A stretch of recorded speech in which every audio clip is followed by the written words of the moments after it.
Welcome. There's a lot of guilt surrounded around people pleasing.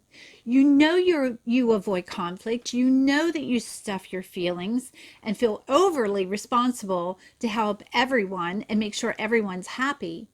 Maybe it's time to cut ourselves a break. In this video, you'll learn what causes people to go to such lengths to please and what to do about it. I start off each video with a trivia question for you to guess what you think the answer is. In the comments, I want you to write what you think the answer is, and at the end of the video, I'll give you the answer to see how you did. Trivia question for this video is, it's a multiple choice, surveying 100 people. What is the top thing people suppress or hide? A, beliefs, B, emotions, or C, not feeling good enough? Put your answer in the comments. This is the third video in the people pleasing series. If you haven't seen the first two videos, click here or below to access the video. One is how a people pleaser feels inside, and video 2 is peacekeepers versus peacemakers.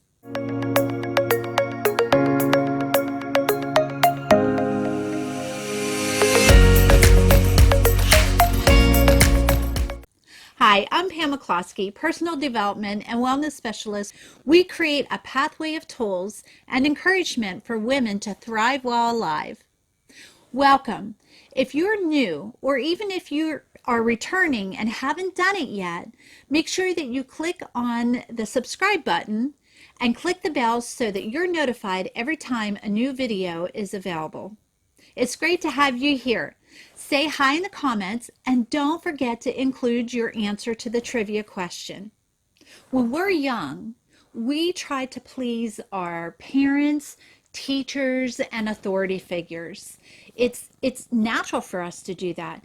As babies, it's just always been a big deal when the baby smiles or crawls.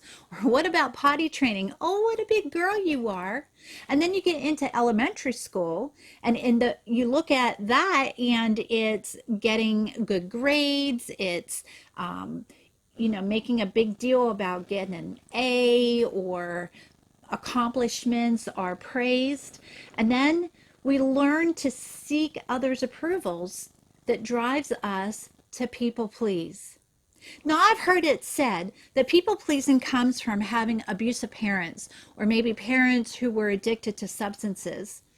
And though I'm sure those situations are great breeding grounds and the environment is set up for that, what about when you're in a home with a parent who has silent expectations? And that can be just as detrimental. Subtle criticisms, facial expressions, the silent treatment, every one of those can cause someone to people please, because some of that is unspoken expectations. Even when a parent is silent and says nothing at all, can leave a child of any age to come up with their own conclusions. And usually that conclusion is based on past experiences and how they already feel about themselves. Often the results of trying to measure up to perceived expectations is the feeling of not being good enough, not doing enough. I'm not good enough. All of a sudden, when we're 18 and on our own, we're told not to people please. What? You can just switch it off like a light switch? Therefore, I think we need to cut ourselves a break. I'm not saying that we stay in that mode of people pleasing, but what I am saying is that we can't beat ourselves up over something that was so natural to do. And we can't have that shame, because that shame will only cause us to be in a cycle that will just keep going and keep going. Being aware of what the root cause is extremely important, and it can help us understand where it came from. Knowing this should give us a little bit of grace for ourselves and for other people. Not excuses, but grace.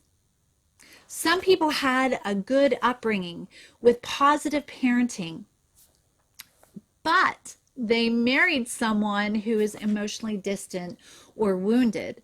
In a situation like this, you aim to please to keep peace at all costs. And remember what we talked about, walking on eggshells, not rocking the boat, because you never know what's going to happen. And here's the thing, you can't please everyone. You can't, no matter how much you try, you can't. So often there's no keeping peace, but at least you try to keep things to a limit, chaos, because usually it's always chaos, but you try to limit it. Another source is low self-worth.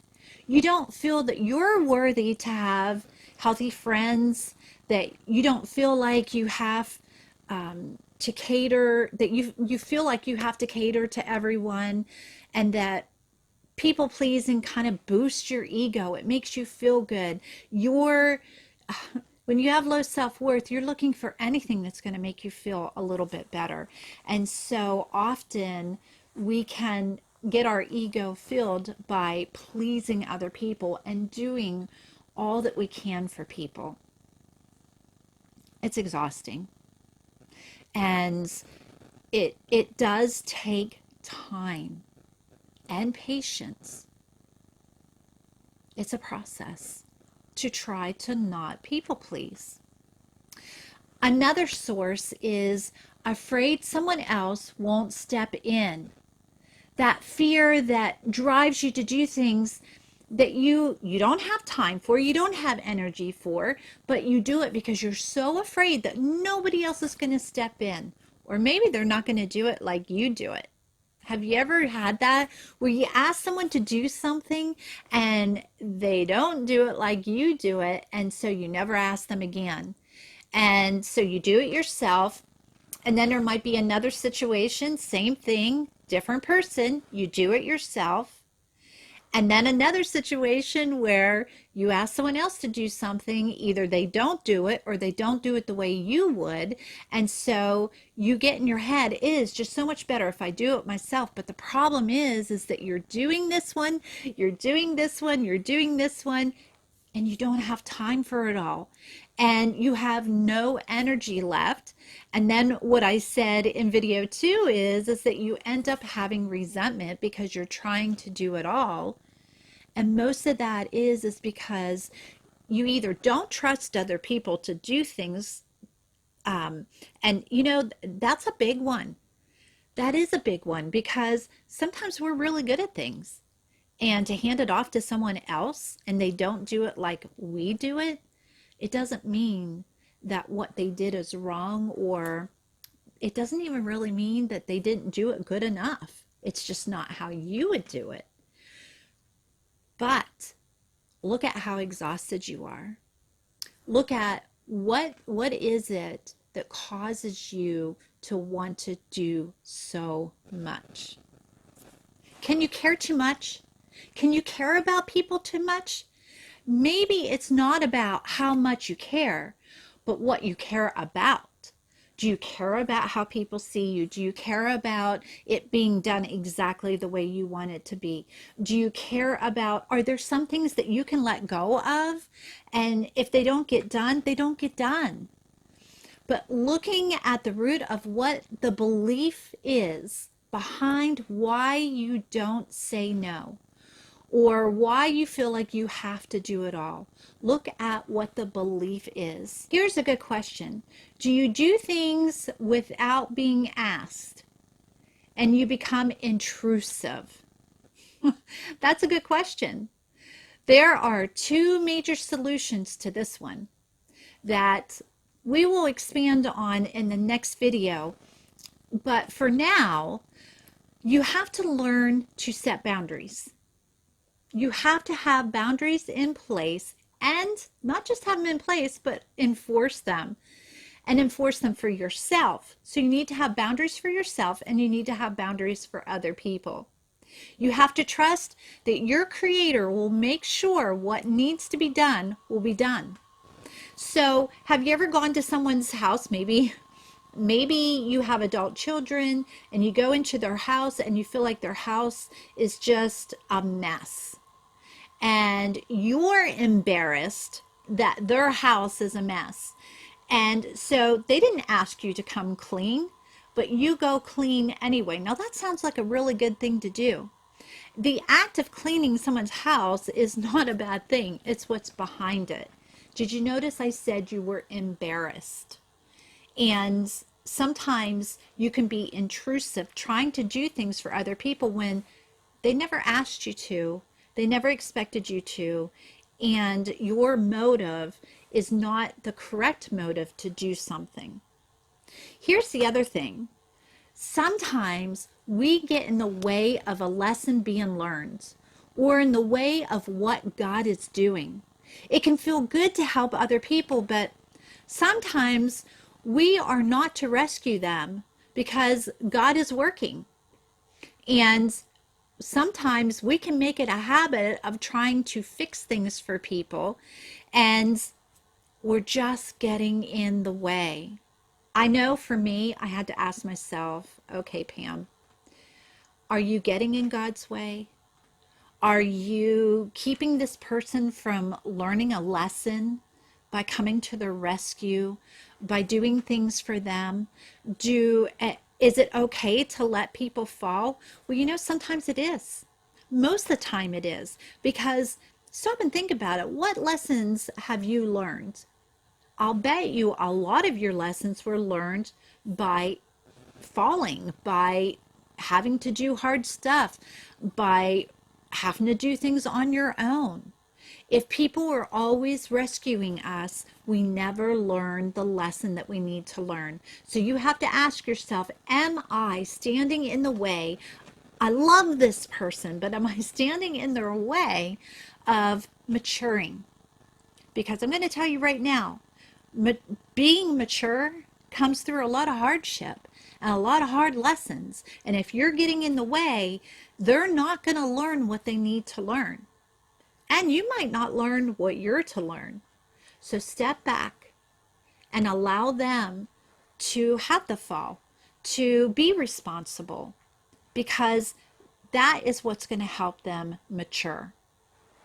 So to wrap this up, looking back at us growing up as a child, it was second nature to people please, because that's what was expected of us. However, we were not taught how to break away from that as we were becoming adults. So it becomes a habit for us. It's what we always did, and therefore now it's what we do. For people pleasing to change, it's going to take a change in the mind, your mindset to change, a change in perspective. In the next video, we're going to talk about what to do when you find yourself stuck in people-pleasing cycle. Now the answer to the trivia question, surveying 100 people, what is the top thing people suppress or hide? A, beliefs, B, emotions, or C, thoughts of not being good enough? The answer is C, thoughts of not being good enough. How did you do? What do you feel that your source is of people pleasing? Leave me a comment and let me know. If you are tired and exhausted of trying to please people in your life, be sure to click over here or on the link below to get your copy of Time for You, 5 Simple Habits to Eliminate People Pleasing.